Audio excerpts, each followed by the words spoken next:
ત્રિવેણી સંગમ સમા મિલન મનોરથનું આયોજન કરવામાં આવ્યું હોય ત્યારે કેવલ ને કેવલ અંતકરણમાં આનંદની અનુભૂતિ થાય મારા વાલા. એમાં કોઈ સંશયને સ્થાન નથી. શ્રી હરિરાય ચરણ આજ્ઞા કરે છે, ભક્તિ માર્ગે કૃપા માત્રમ કારણમ પરમુચ્યતે તેનેવ માર્ગે સકલમ સિદ્ધિ મેતી ન સંશય. આ ભક્તિ માર્ગની અંદર શ્રી મહાપ્રભુજીની કૃપાથી, શ્રી ગુસાઈજીની કૃપાથી, સાથે લાલજીની કૃપાથી આ પુષ્ટિ પથ ઉપર આપણે અગ્રેસર થયા છીએ. તો કેવલ ને કેવલ એમની કૃપાથી જ અલૌકિક મનોરથ શક્ય બને મારા વાલા. એમાં કોઈ સંશયને સ્થાન નથી. અનેક ઈચ્છાઓ આપણા હૃદયની અંદર થતી હોય, લૌકિક ઈચ્છાઓ, પણ જ્યારે અલૌકિક ઈચ્છાઓ હૃદયમાં થાય ત્યારે 100% સમજવું કે શ્રી મહાપ્રભુજીની કૃપા છે પરિવાર ઉપર, ત્યારે અલૌકિક મનોરથ થઈ શકે. બાકી મારા વાલા શક્ય નથી આ સમયની અંદર, આ કલિકાલની અંદર. હળાહળ કલિકાલમાં, એવા યુગમાં આજે આપણે જીવીએ છીએ.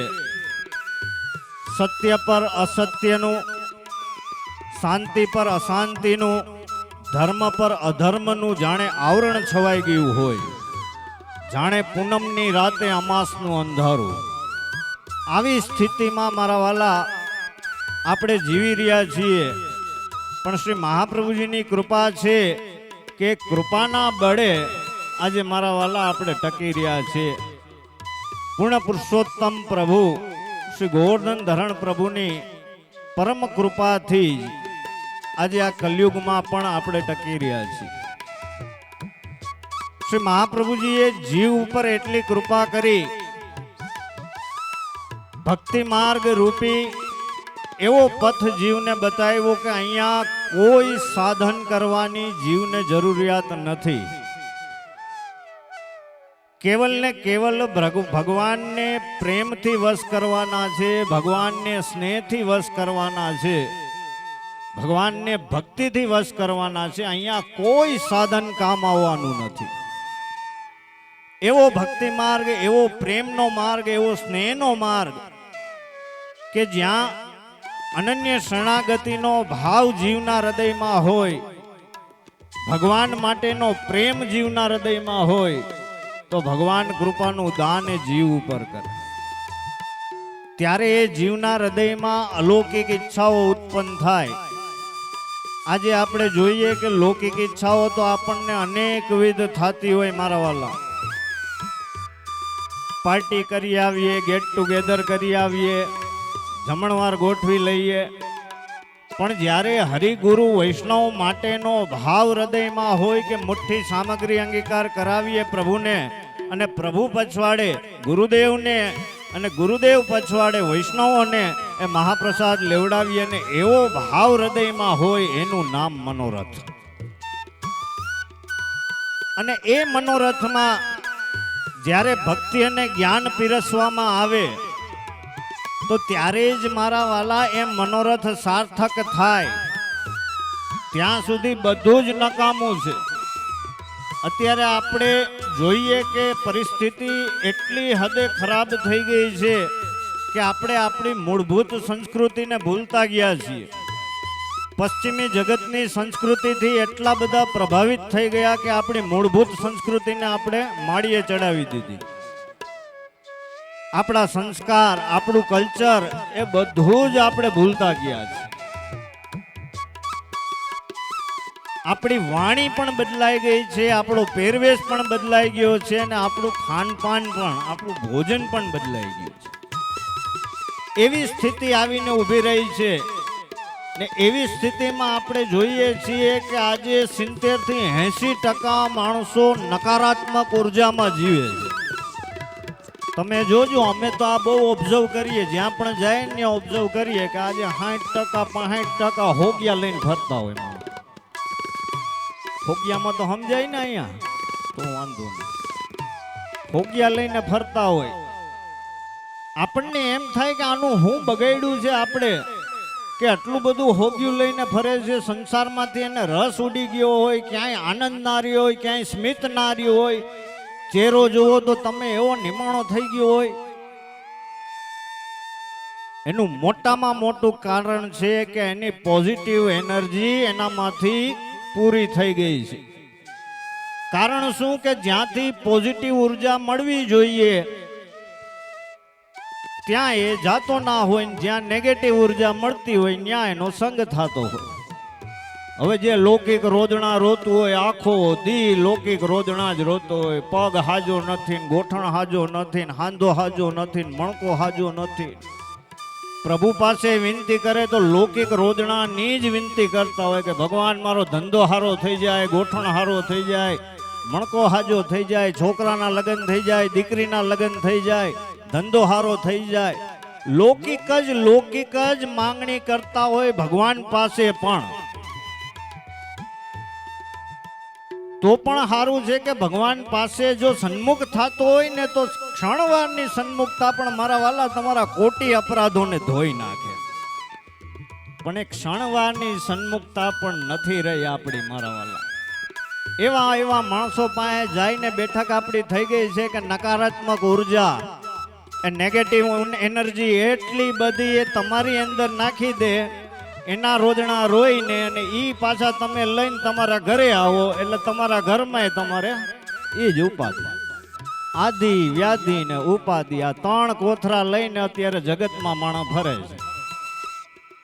એનું કારણ શું છે? એનું કારણ એકમાત્ર છે કે તમે બ્રહ્મ સંબંધી જીવ છો, તમે વૈષ્ણવ છો. તો વૈષ્ણવ છો તો આખા જગતમાં કદાચ ગમે ત્યાં તમે આનંદને ગોતવા જાશો, તમને ક્યાંય નહીં જડે મારા વાલા. એ આનંદ તમને એ આનંદ મળશે કેવલ ને કેવલ પૂર્ણ પુરુષોત્તમ પ્રભુના યુગલ ચરણારવિંદમાં, બીજે ક્યાંય નહીં જડે. એનું કારણ છે કે ભગવાનનું સ્વરૂપ જ આનંદ કંદ માત્ર મુખો ધરાતી, એવું રસો વૈશ સ્વરૂપ ભગવાનનું છે. એ ભગવાનના સ્વરૂપમાં એટલો બધો આનંદ છે મારા વાલા, પૂર્ણાનંદ સ્વરૂપ છે ભગવાનનું. સમુદ્ર હોય, સમુદ્રમાંથી બે ચાર કરશિયા લઈ લ્યો તો સમુદ્રને ફેર ના પડે. એમ ભગવાનનું સ્વરૂપ છે, પૂર્ણાનંદ છે, એમાંથી આનંદની પ્રાપ્તિ થશે. ભગવાનનું સ્વરૂપ કેવું છે? સચ્ચિદાનંદ. ભગવાને સત ને ચિત્ત તો આપ્યું પણ આનંદ પોતાની પાસે રાખ્યો, આનંદને ના આપ્યો.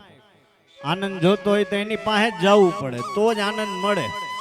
અને આપણે ગામમાં ગોતવા નીકળ્યા ચારેય કોરા મથામણ કરીએ છીએ કે આનંદ ક્યાંથી મળે, આનંદ ક્યાંથી મળે.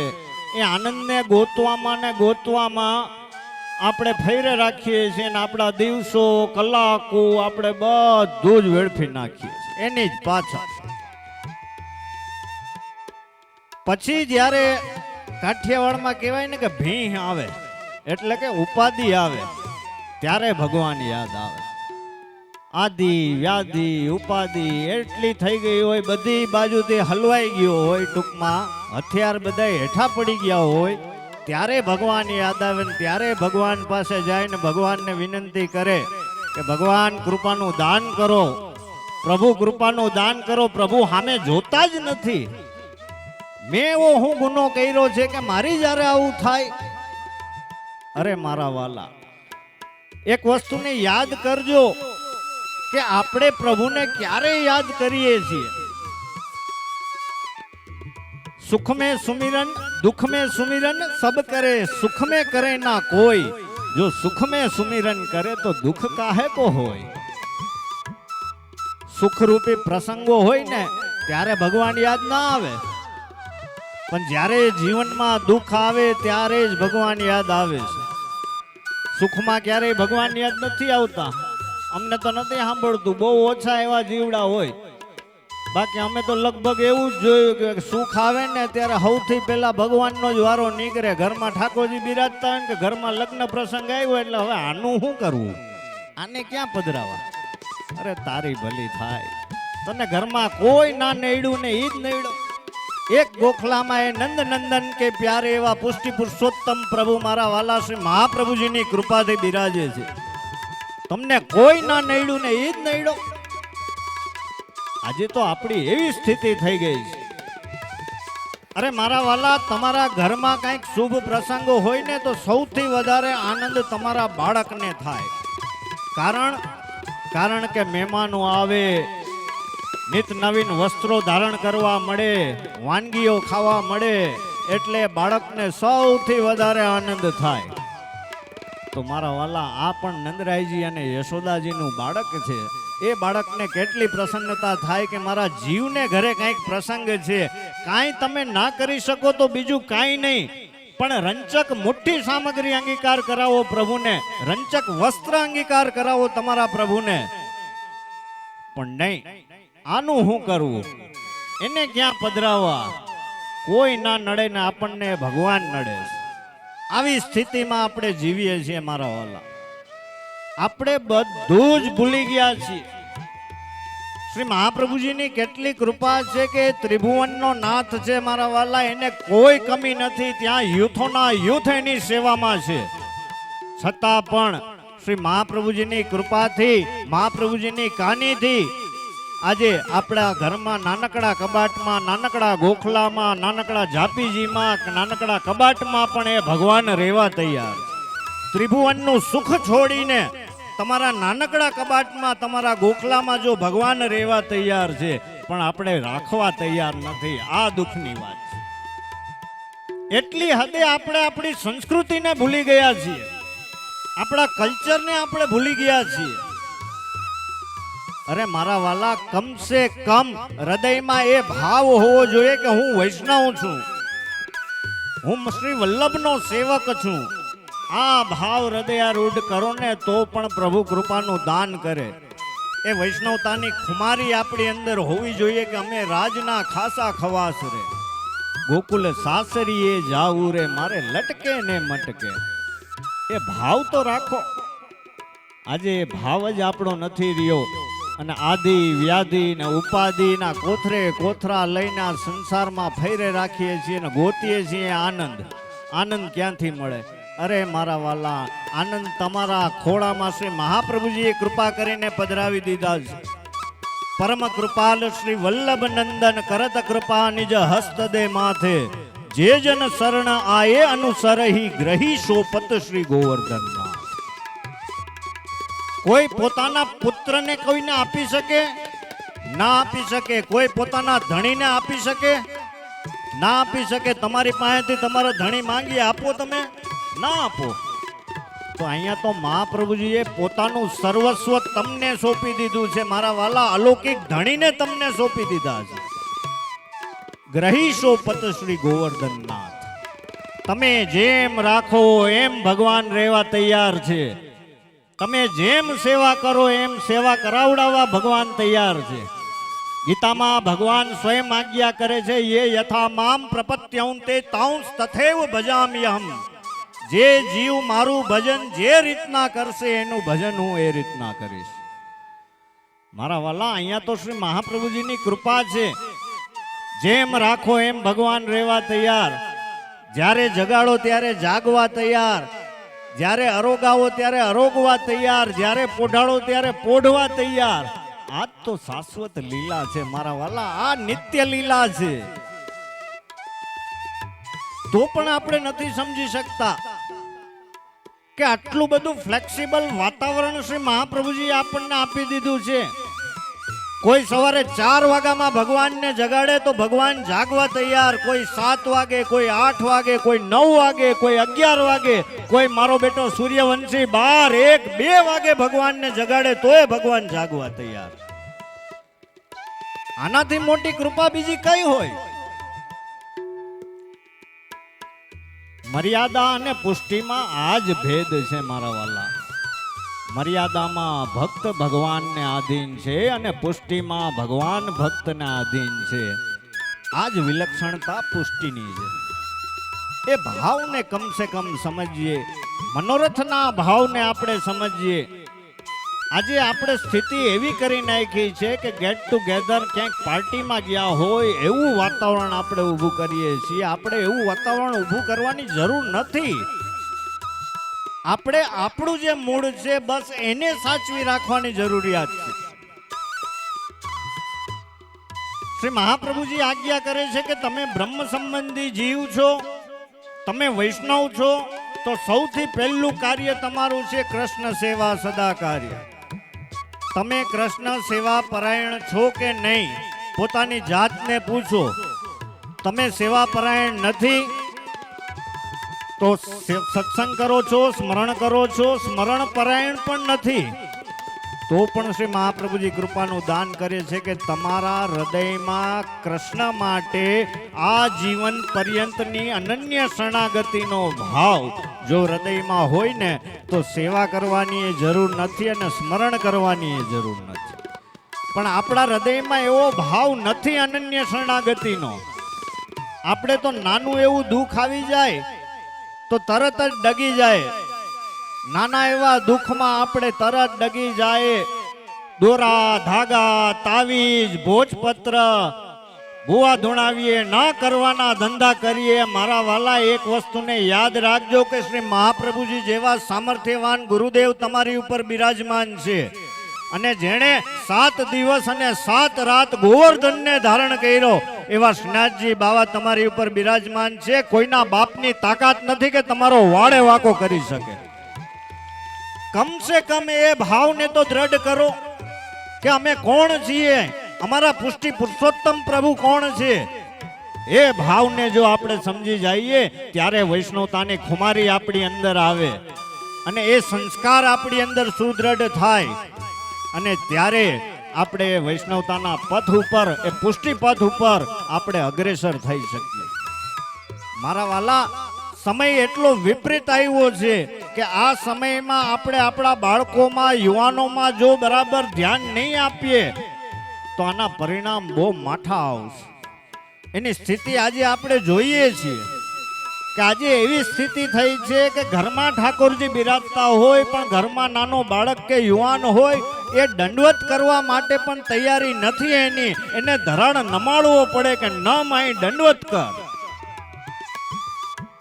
એ નાનપણથી મારા વાલા એ પુષ્ટિ સંસ્કારનું સિંચન આપણા ઘરમાં થાય કે કમસે કમ ગુરુદેવના ચિત્રજી હોય, ઠાકોરજીના ચિત્રજી હોય, ત્યાં એને દંડવત કરતા શીખાડો, એને જય શ્રી કૃષ્ણ બોલતા શીખાડો, તો કમસે કમ એ વિવેક વાણી એ બાળકની અંદર આવે.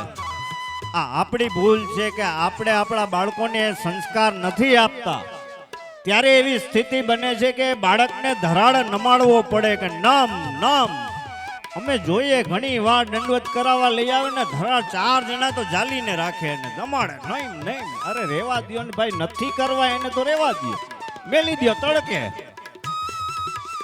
ધરાડ વાકો વાળો ધોકા મારીને ધર્મ ના થાય, અંતસ્ફૂર્ણા થવી જોઈએ હૃદયની અંદર. અરે એને વૈષ્ણવતાની ખુમારી એના હૃદયમાં હોવી જોઈએ કે હું કોણ છું.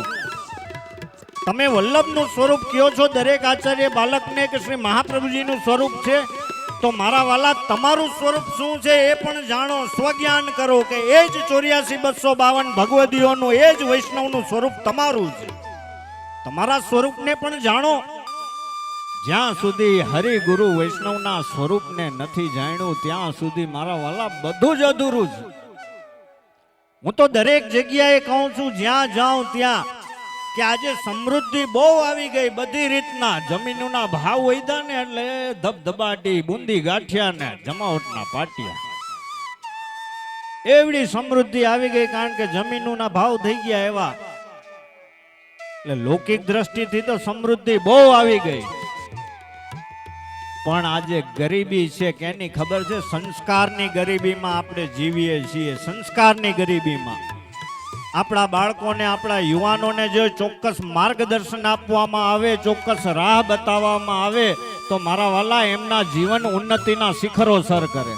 આજે એવું નથી કે આપણા બાળકોને, યુવાનોને ભગવાનના સ્વરૂપમાં કે ધર્મમાં રુચિ નથી. ખૂબ રુચિ છે એની અંદર. એને માર્ગદર્શન આપો, એને નજીક લાવો. આ તો કે સેટો રે સેટો, આગો આગો, આઈ નાટતો વાનાટતો માલિકો ના જાતો આઈ નાટ, એટલા સેટા રાખે. આમાં વચેટિયા બહુ લાભ લઈ ગયા ખરેખર. જેને પાસે રાખવા જોઈએ એની જગ્યાએ એને જ સેટો કરે, આઈ નાટતો વાનાટતો. અરે તમે પ્રોટોકોલનું તો લિસ્ટ બતાવી દો છો, પણ સાથે સાથે કોમળતાથી એને બતાવો. તમે નિયમો તો એને થોપી દો છો કે આ ના કરતો, ઓલું ના કરતો, પણ એ શું કામ ના કરવું, એના રીઝન, એના કારણો તો એને આપો. ત્યારે એને ખબર પડશે કે પુષ્ટિ ભક્તિ શું છે, અપ્રસ શું છે, મેંડ શું છે, મર્યાદા શું છે, વિવેક શું છે, વાણી શું છે. આ કોરોના કાળ આવ્યો ને, પેલા આપણે બધા અપ્રસ ને મેંડ ને વેવલા વેળા કહેતા હતા, પણ આ કોરોના કાળ આવ્યો ને ત્યારે આખા જગતને અપ્રસની ખબર પડી ગઈ. મારા વાલા, આપણા આચાર્ય એવા તત્વજ્ઞાની છે કે 550 વર્ષ પહેલા આપણને અપ્રસનું જ્ઞાન આપ્યું. વારંવાર હાથ ખાસા કરો, વારંવાર સ્નાન કરવા, એ આચાર વિચાર આપણને શીખાડ્યા. અટાણુંથી વેવલા વેળા લાગતા હતા, પણ આ કોરોના આવ્યો ને, આખા જગતને ખબર પડી ગઈ કે અપ્રસ કેને કહેવાય. મારા વાલા, પ્રેમ પૂર્વક આ બધી જ વસ્તુ સમજાવી શકાય.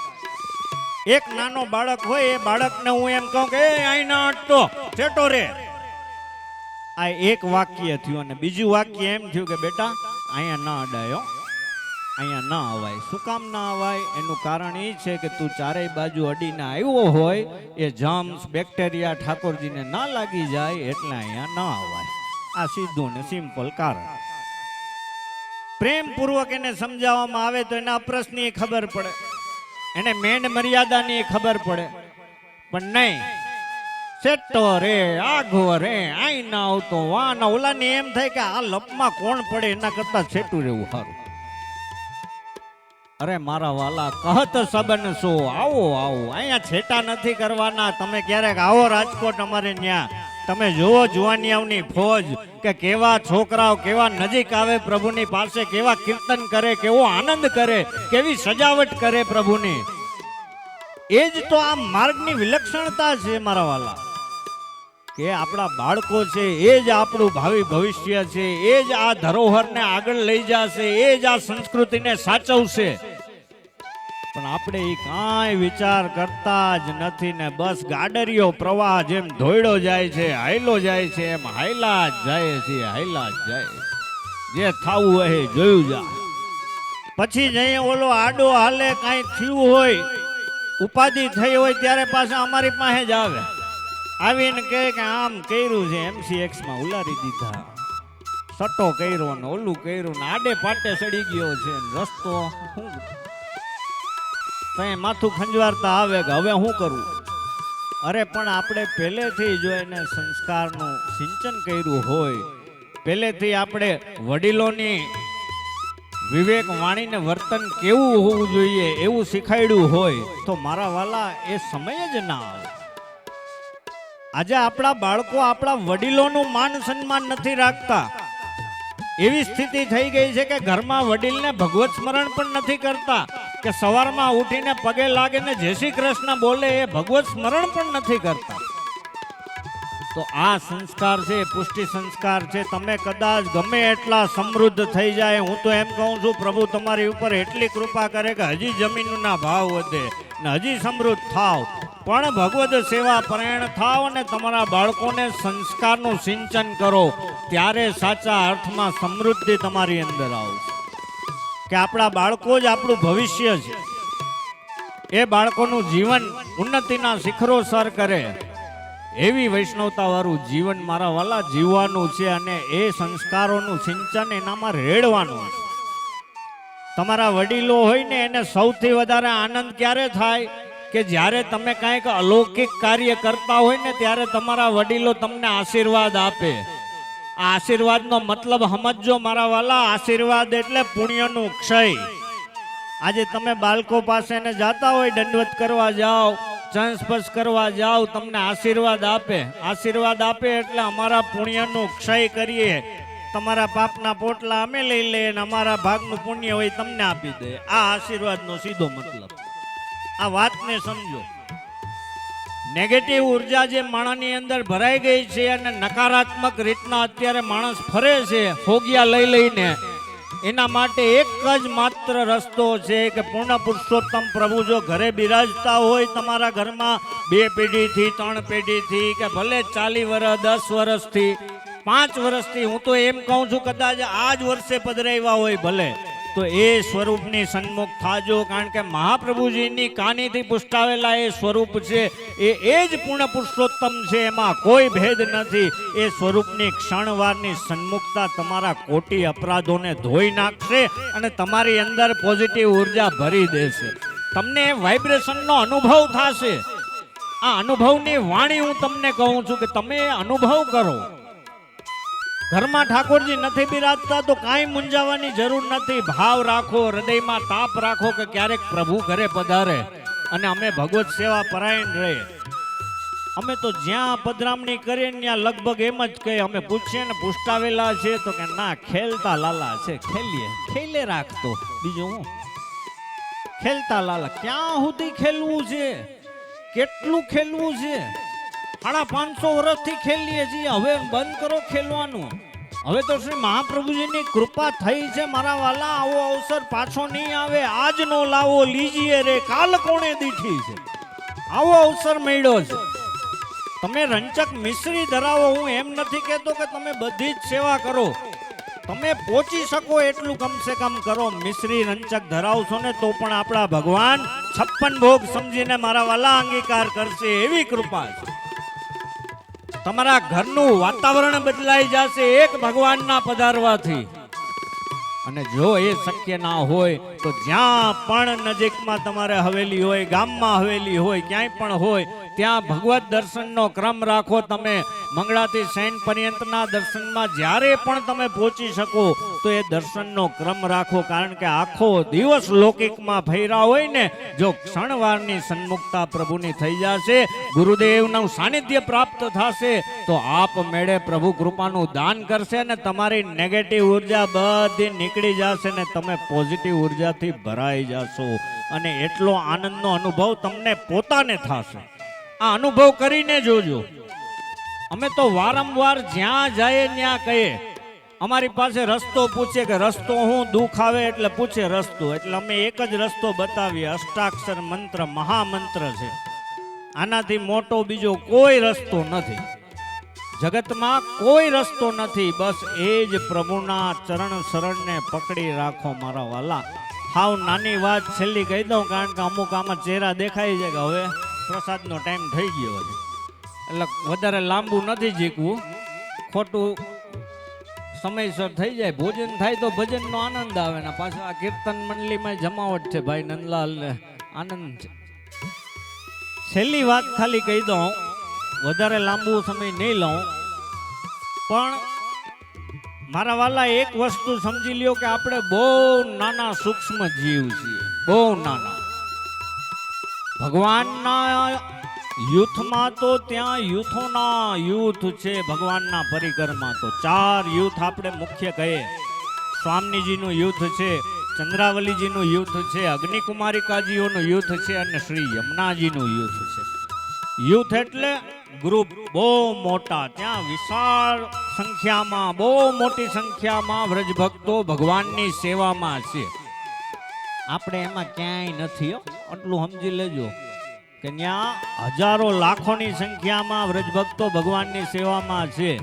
પણ શ્રી મહાપ્રભુજીની કૃપા થઈ છે ને, એટલે મારા વાલા કે ગમે એટલી કદાચ લાખો હજારોની પણ ભીડ હોય ને, એમાં જો શ્રી મહાપ્રભુજીનો સેવક આવીને ભગવાનની સન્મુખ થાય ને, તો એ ભગવાનની દ્રષ્ટિ એ જીવ ઉપર જાય કે આ વલ્લભનો સેવક છે, એ આપણા પ્રભુની કૃપા આપણી ઉપર છે. એ દ્રષ્ટિ ખાલી તમારી ઉપર પડી જાય ને તોય તમારો બેડો પાર થઈ જાય. એના ચરણ શરણમાં આશ્રય દ્રઢ રાખો, દ્રઢઈને ચરણન કેરો ભરોસ. આવડો સભા મંડપ છે, આટલી વિશાળ સંખ્યામાં અહીંયા મનોરથી પરિવાર દ્વારા આમંત્રણ આપ્યું છે અને મોટી સંખ્યામાં આજે પરિવાર, વૈષ્ણવ પરિવાર અહીંયા એકત્રિત છે. નડિયાપરા પરિવારના મનોરથમાં આ વિશાળ સંખ્યામાં વૈષ્ણવો અહીંયા છે ને આમાં આ પંડાલની અંદર એક નાનકડી કીડી અહીંયા આટા મારતી હોય. હવે એ નાનકડી કીડીને મથુરા પહોંચવું હોય વ્રજમાં તો કેટલી વાર લાગે છે? જવાબ કોઈ પાસે? કેટલી વાર લાગે? કોઈ કે 10 દી, કોઈ કે 15 દી, કોઈ કે મહિનો દી, કોઈ કે આ વચારે જ દેવ થઈ જાય, આ ના પૂગે. બરાબર? પણ મારા વાલા એમ સમજો કે મારે આજે રાતના જ રાજકોટથી ફ્લાઇટ હોય અને મારે દિલ્હી જવું હોય, મથુરા જવું હોય. હવે આ નાનકડી કીડી આટા મારતી મારતી અમારા વસ્ત્રમાં ચડી જાય ચરણ પાસે, તો એને કેટલી વાર લાગે ત્યાં પૂગતા? ઘણાઈને અત્યારે સમજા હે, ઘણાઈને કાલે, ઘણાઈને આવતા મનોરથમાં સમજાઈ જાય ત્યાં સુધી. મારા વાલા વસ્તુને સમજો કે સૂક્ષ્મ જીવ છીએ આપણે. જો શ્રી વલ્લભના ચરણ શરણ પકડી લીધા, શ્રી મહાપ્રભુજીના ચરણ શરણ પકડી લીધા ને તો 100% ત્યાં સુધી પહોંચી જશું. મારા વાલા એ વિશ્વાસ આપણને દ્રઢ હોવો જોઈએ. ભગવાનનું સ્વરૂપ કેવું છે? કરાર વિંદેના પદાર વિંદમ મુખાર વિંદે વિનિવેશયંતમ વટસ્ય પત્રસ્ય પૂટે શયાનમ બાલમ મુકુંદમ મનસા સ્મરામ. મારા વાલા ભગવાન વટવૃક્ષના પાન ઉપર પોયડા છે ને કોટી કાંતિ સોહાય છે, એવું દિવ્ય સ્વરૂપ ભગવાનનું છે. જે વ્રજ ભક્તો ભગવાનના ચરણ શરણમાં પડ્યા છે, ભગવાનને વિનંતી કરે છે કે પ્રભુ આપના મુખારવિંદની સેવા જે વ્રજ ભક્તો કરે છે એ અવસર અમને ક્યારે મળશે? ત્યારે ભગવાન કહે છે કે તમને તો એ અવસર મળે કે ના મળે, પણ હું તો કૃપાનું દાન કરી શકું તમારી ઉપર. જો સામાન્ય બાળક હોય ને પોતાના હાથનો અંગૂઠો ચૂસે, જ્યારે આ નંદરાયજી યશોદાજીનું બાળક છે, યશોદૂત સંગ લાલિત પ્રભુ કે પોતાના ચરણનો અંગૂઠો પોતાના હસ્તથી મુખારવિંદમાં નાખીને પોયડા છે વટવૃક્ષના પાન ઉપર. કરાર વિંદેના પદાર વિંદમ. મારા વાલા ભગવાન એ જીવને કહે છે કે તમે તો પૂગી હગો કે ના પૂગી હગો, પણ હું તો પહોંચી શકું. એટલે અંગુષ્ઠ ચોષકમ ગૂઢ રસ પોષકમ સ્વલ્પ સંતોષકમ કૃષ્ણચંદ્રમ. એ અધર સુધારસનું દાન એ ભગવાન એ જીવ ઉપર કરે છે. મારા વાલા આ ભાવને કેવલ આપણે સમજીએ, બીજું કાંઈ ના સમજીએ. ભલે આ ગાડરિયો પ્રવાહ જ્યાં જાતો હોય ત્યાં જાય, પણ કમસે કમ આપણા હૃદયમાં એટલો ભાવ રાખીએ કે આપણે વૈષ્ણવ કુળમાં જન્મ લીધો છે. આપણે આપણા સંસ્કાર ના ભૂલવા જોઈએ. આપણે કમસે કમ ભગવત સેવા પરાયણ હોવા જોઈએ, કૃષ્ણ સેવા પરાયણ હોવા જોઈએ. આ ભાવને હૃદયમાં ધારણ કરજો, ત્યારે સાચા અર્થમાં આપણે વૈષ્ણવ કહેવાય. માફ કરજો પણ મારા વાલા વૈષ્ણવ તો બહુ દૂરની વાત છે. આજે આપણે સેવા કરવા તૈયાર નથી, સ્મરણ કરવા તૈયાર નથી, ને અનન્ય શરણાગતિ રાખવા પણ તૈયાર નથી. હવે આને વૈષ્ણવ કેવી રીતના કહેવાય? અરે વૈષ્ણવ તો દૂરની વાત છે, હિન્દુ સનાતન કહેવાને પણ આપણે લાયક નથી રહ્યા. કારણ કે આપણી સ્થિતિ તો એવી થઈ ગઈ છે કે આપણે વેદના નિયમોને પણ માળીએ ચડાવી દીધા છે. આપણને વેદના નિયમો પણ પાળવા નથી ગમતા. આપણને પિંડરું પાડવું વેવલા વેડા લાગે છે, આપણને ગ્રહણ પાડવું વેવલા વેડા લાગે છે, આપણને સૂતક પાડવું વેવલા વેડા લાગે છે, આપણને રજસ્વલા પાડવું વેવલા વેડા લાગે છે. મારા વાલા વેદના નિયમો એટલે તો વેદની વાણી એ ભગવાનની સાક્ષાત વાણી છે. એ ખાલી એક સંપ્રદાયને કઈ આપણને લાગુ પડે એવું નથી, પણ સનાતન હિન્દુ ધર્મને લાગુ પડે છે કે વેદના નિયમોનું પાલન કરો. જ્યારથી આપણે વેદના નિયમોને માળીએ ચડાવી દીધા છે, ત્યારથી આપણા ઘરમાં આદિ વ્યાધિ અને ઉપાધિ આવી છે. આ યાદ રાખજો. આપણે આપણી સંસ્કૃતિ ભૂલી ગયા, આપણે આપણું બધું જ ભૂલાવી નાખ્યું, વેદના નિયમોને માળીએ ચડાવી દીધા. મારા વાલા ખરેખર વડીલોએ ખાસ ધ્યાન દેવાની જરૂર છે કે પોતાના બાળકો યુવાનોને યોગ્ય માર્ગદર્શન આપે, યોગ્ય સંસ્કાર આપે, કે જેથી કરીને આપણા બાળકો એ યોગ્ય માર્ગ ઉપર, યોગ્ય રાહ ઉપર ચાલી શકે અને પુષ્ટિ પથ પર અગ્રેસર થાય. એની ભાવનાઓ સમજાવે. વેદના નિયમોને સમજીએ આપણે કે વેદવાણી ભગવાનની વાણી છે. પણ આ જ્યાં સુધી આપણે ના સમજી શકીએ ત્યાં સુધી આપણે આ વૈષ્ણવતાના ભાવને ના સમજી શકીએ. મારા વાલા આજે ખરેખર ખૂબ જ આનંદ થાય છે. મોટા ખીજડીયા મુકામે નડિયાપરા પરિવાર દ્વારા આટલો સુંદર ભવ્યાતિ ભવ્ય અલૌકિક મનોરથ વિશાળ સંખ્યામાં પધારેલા વૈષ્ણવોને આજે જે નામ સેવાનું પરમ સૌભાગ્ય પ્રાપ્ત થયું છે ને, આ નડિયાપરા પરિવારને પ્રાપ્ત થયું છે કે આટલી મોટી સંખ્યામાં વૈષ્ણવોએ ભગવદ નામ શ્રવણ કર્યું અને આટલો આનંદ કર્યો, એનો શ્રેય પૂરેપૂરો આ નડિયાપરા પરિવારને એ નામ સેવાનું પરમ સૌભાગ્ય પ્રાપ્ત થાય છે. સવિશેષ ના કહેતા આ પરિવાર ઉપર પ્રભુ કૃપા કરુણા વરસાવે અને કૃપાબળ પ્રદાન કરે કે જેથી આવા અલૌકિક કાર્યો આ પરિવાર દ્વારા સદા સર્વદા આ ખીજડીયા મુકામે થતા રહે. વિશેષ ના કહેતા